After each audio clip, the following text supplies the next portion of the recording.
Concentration नहीं बनती है। तो कंसंट्रेशन क्यों नहीं बनती है, इसके 2-3 कारण होते हैं। कंसंट्रेशन ना बनने की एक वजह है कि आपको रुचि नहीं आ रही है उस चीज में। जैसे मैं ऐसे बहुत बच्चों से मिलता हूँ, बोलते हैं कि हमारा ध्यान कमजोर है, हमारी कंसंट्रेशन पावर ही कमजोर है, हम कंसंट्रेट कर नहीं पाते हैं। तो फिर मैं उनसे पूछता हूँ कि ये बताओ कि कुछ खेलते वेलते हो कि नहीं?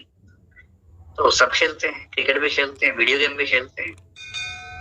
तो जब मैं उनसे पूछता हूँ कि वीडियो गेम खेलते समय कंसंट्रेशन कैसी रहती है, पबजी खेलते समय जब हत्याएं करते हैं सामने कई लोगों की, उस समय कंसंट्रेशन कैसी रहती है? तो उस समय उनकी कंसंट्रेशन जबरदस्त रहती है, मतलब दशमलव में भी ध्यान भंग नहीं होता उस समय। क्रिकेट खेल रहे हैं, बैटिंग कर रहे हैं, सामने बॉलर आ रहा है, बॉल लेके 1 सेकंड को भी ध्यान भंग नहीं होता, अच्छे से ध्यान लगा लेता है। बॉलिंग में भी, फील्डिंग में भी, बैटिंग में भी, सब में ध्यान लगा रहता है, बस पढ़ाई में नहीं लगता है। अगर आपका ध्यान हर जगह ठीक से लग रहा है, पढ़ाई में ही नहीं लग रहा है, तो इसका मतलब कंसंट्रेशन पावर की कमी नहीं है। आपकी कंसंट्रेशन पढ़ाई में इसलिए बन रही क्योंकि आपको उसमें इंटरेस्ट नहीं, आपको उसमें रुचि नहीं आ रही है। तो अगर दिक्कत रुचि की है तो 2 समाधान है। पहला, पहले वो सेगमेंट्स पढ़िए जिनमें रुचि बनती है। जैसे संविधान में रुचि आमतौर पर लोगों की बन जाती है, सोसाइटी में बन जाती है, तो पहले वो विषय पढ़ लीजिए जिसमें रुचि बनती है। और दूसरा तरीका ये है कि विषय को बदल बदल के पढ़िए, कि 2 घंटा एक विषय पढ़ा, फिर 2 घंटे में विषय चेंज कर लीजिए, फिर 2 घंटे में विषय चेंज कर लीजिए, तो रुचि बनी रहेगी। दूसरा, कंसंट्रेशन भंग होती है इसलिए क्योंकि आप खुद को मशीन की तरह इस्तेमाल करने लग जाते हैं। अगर कोई आपके आसपास आपसे ये कहे कि मैं तो 6 घंटे रात भर पढ़ता रहा इतनी कंसंट्रेशन से कि 1 सेकंड को हिला भी नहीं, तो ये सब बेकार की बातें हैं। आमतौर पर ऐसा नहीं होता है। कुछ देवताओं को छोड़ दें तो मनुष्य योनि में ऐसा आमतौर पर नहीं होता है। देव योनि की बातें, देवता लोग ऐसा करते होंगे। कुछ लोग आपसे ये भी कहेंगे कि मैं तो इतना ध्यान से पढ़ रहा था, पड़ोस से बारात गुजर गई, पता भी नहीं चला मुझे तो, और पड़ोस में ढोल नगाड़े बज रहे थे, पता भी नहीं चला, मैं तो इतना ध्यान से पढ़ रहा था, ध्यान में नहीं आया। कुछ तो और 30 मार खा होते हैं कि रात को मैं इतना ध्यान से पढ़ रहा था कि लाइट चली गई, तब भी नहीं पता चला मुझे, तो इतनी गहराई से पढ़ रहा था। ऐसे मूर्खों की बातों में नहीं आना है, ये सब बेकार की बातें हैं। सामान्य नियम यह है कि कंसंट्रेशन 50 मिनट से ऊपर किसी का नहीं रहता है अगर गहराई से पढ़ रहे हैं।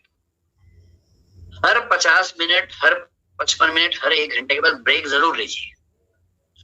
1 घंटा पढ़िए, ब्रेक लीजिए। जैसे मैं तो, मेरी कंसंट्रेशन ठीक ठाक है, बहुत बुरी नहीं है, मेरी मेमोरी भी ठीक ठाक है, बुरी नहीं है। मैं आज भी पढ़ता हूँ, आपको मतलब मैं चैलेंज कर सकता हूँ कि मैं आज भी लगभग आप सबसे ज्यादा ही पढ़ता हूँ, क्योंकि मैं जिस दिन 8-9 घंटे ना पढ़ लूं तो मुझे लगता है कि मेरा पूरा दिन खराब हो गया। मुझे पढ़ने का इतना शौक है, मुझे एग्जाम नहीं देना है, मुझे पढ़ने का शौक है, इसलिए पढ़ रहा हूँ। मुझे आज तक याद नहीं है कि मैंने कभी आधा घंटा भी लगातार पढ़ाई की। डूब के पढ़ता हूँ, लेकिन जैसे ही आधा घंटा खत्म होता है मुझे ब्रेक चाहिए, कम से कम 2 मिनट का। ब्रेक का मतलब क्या, उठ गए, पानी पी लिया। ऐसे ही घर में कोई बच्चा है तो उसी को थोड़ा छेड़ लिया, थोड़ा चोटी काट दी, उसको थोड़ा मजाक कर लिया, कुछ कर लिया, और कुछ नहीं तो फोन में एक वीडियो गेम खेल ली। मैं भी एक वीडियो गेम सिंपल से खेलता रहता हूँ, जिससे मेरा टाइम वो 2 मिनट में खत्म हो जाती है। वो पूल एक गेम होती है, वो खेलता हूँ। तो हर आधे 1 घंटे में एक वीडियो गेम खेल ली 2 मिनट की, या किसी को परेशान कर लिया, थोड़ा सा हंसी मजाक कर लिया, या पानी ही पी लिया कम से कम उठ के एक बार। इतना होते ही दिमाग फ्रेश हो जाता है, फिर आप उसी कंसंट्रेशन के लेवल पे फिर से पढ़ पाते हैं। तो आप में से जो 6 घंटे लगातार पढ़ते हैं, वो दरअसल पढ़ते नहीं है, केवल टाइम गुजार रहे हैं। ऐसा मत कीजिए। 1 घंटा मैक्सिमम पढ़िए, विषय बदल बदल के पढ़िए, बीच बीच में हंसी मजाक करते रहिए, और कुछ नहीं, व्हाट्सएप का एक आध मैसेज बीच में देख लीजिए आधे पौने घंटे बाद, तो पढ़ाई ठीक से होगी। कंसंट्रेशन कमजोर होने की तीसरी वजह ये होती है कि आप किसी उधेड़-बुन में हैं, कोई स्ट्रेस है, आप पढ़ाई कर रहे हैं लेकिन चिंता है कि मैसेज क्यों नहीं आया, उसका अब तक आ जाना चाहिए था, चिंता ये उस समय हो रही है। या चिंता ये है कि माँ की तबीयत कैसी है, बाबूजी को तनाव तो नहीं है। अगर ऐसा कोई तनाव है तो पहले पढ़ाई छोड़ के उसको निपटा लीजिए मामले को। अगर तनाव है कि माँ की तबीयत कैसी है तो माँ को फोन ही कर लीजिए। बाबूजी तनाव में हो तो बाबूजी को फोन करके बात ही कर लीजिए अच्छे तरीके से। किसी का मैसेज नहीं आ रहा है तो इतना ईगो मत रखिए, मैसेज करके पूछ ही लीजिए भाई मैसेज क्यों नहीं आया। फिर मैसेज आ जाएगा, निश्चिंत होकर फिर पढ़ाई कर लीजिए उसके बाद, क्योंकि आपकी उम्र में तनाव भी तो बहुत सारे रहते हैं ना। इतने सारे तनावों को झेलते हुए पढ़ाई करनी होती है।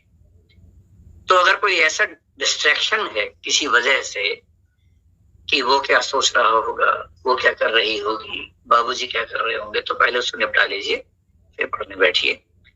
तो कोई एक्सटर्नल सोर्स ऑफ डेविएशन अगर है जिसकी वजह से कंसंट्रेशन नहीं, उसको खत्म कीजिए। तो ठीक है, कंसंट्रेशन भी एक ऐसी चीज है जो अभ्यास से आती जाती है।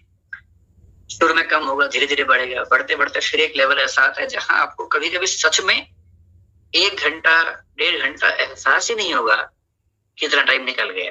कभी कभी ऐसा होने लगेगा। और जिस दिन आपको ऐसा होने लग जाए ना कि खेल वाला ध्यान, जो मेडिटेशन के लेवल खेलने में आता है, विवेकानंद जी ने कहा था कि ध्यान करने का सबसे बढ़िया तरीका है खेलो। पूरी चेतना एकाग्र होती है खेलने के समय।